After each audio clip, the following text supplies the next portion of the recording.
Hi there, it's Robert and Joy, the Hello. Joiners. We're enjoying the rainy afternoon, South St. Petersburg, Florida, doing our about 12 o'clock Hurricane Irma update. It's Wednesday, September 6th, and Hurricane Irma is set to at least come our way. Latest tracking models put it a bit more to the east, and we're hoping it goes way east and we don't get anything, but from the looks of it, we're at least going to get some weather. So we thought for the next couple of days, we'd share some updates from our little sunny spot of the world and tell you what's going on with us. So some of the things that's been going on is, as of yesterday, it started roughly around 11. There was a lot of people coming from down south, and they were heading into our neck of the woods. So gas, there was lots of long lines for gas. Water was getting scarce. There was a lot of unusual traffic on the road yesterday. On our social media, there's lots of pictures of the water shelves being empty and the gas lines being long.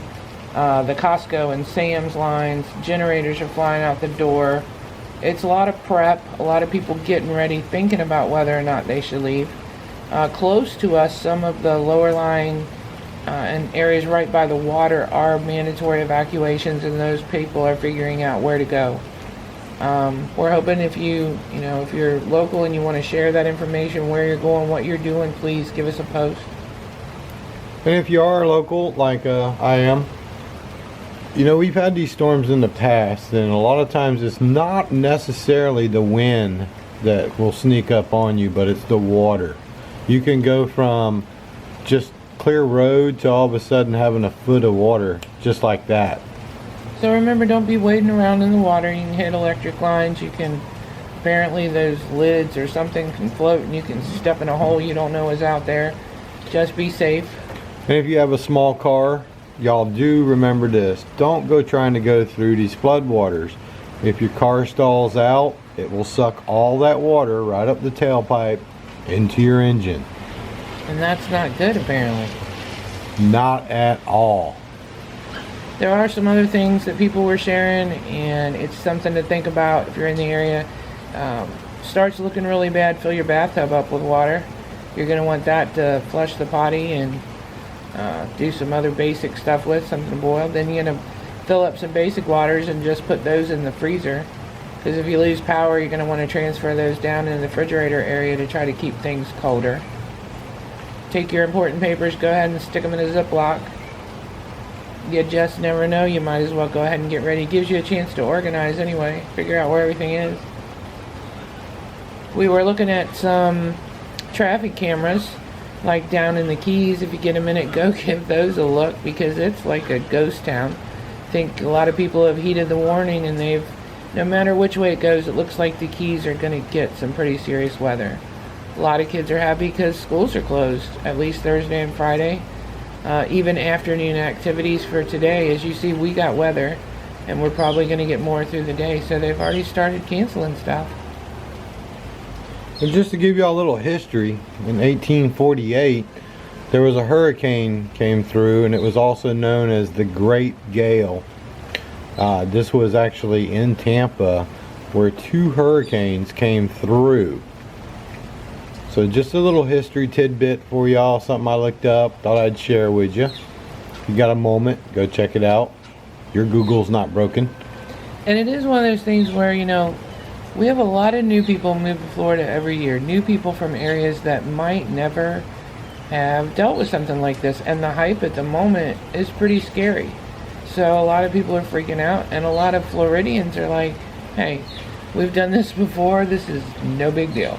Yeah, it is true. We do get a lot of people that come down here, and they come from different places. It'd kind of be like me going somewhere where they have tornadoes, and I'd probably look absolutely stupid during a tornado. Also, some other videos that we were checking out on YouTube are the storm videos that are coming in already. This is some wild, wicked wind. Like he said, wind and water. It is true, and it seems to be downplayed a little bit on like the weather stations. They don't want to really tell you as bad as it is, but when these were going over some of the islands, they were reporting winds over 200 miles an hour. And I don't want to really quote this because I might get it wrong, but I think the guy said this is the strongest storm ever to come out of the Atlantic. I think that's a pretty strong statement. I'm hoping it just gives us a little bit of a break. And if you get a minute and you really want to see the magnitude of it, just look at the storm, check it out, see exactly how many miles across it is, and then measure Florida and see how many miles across it is.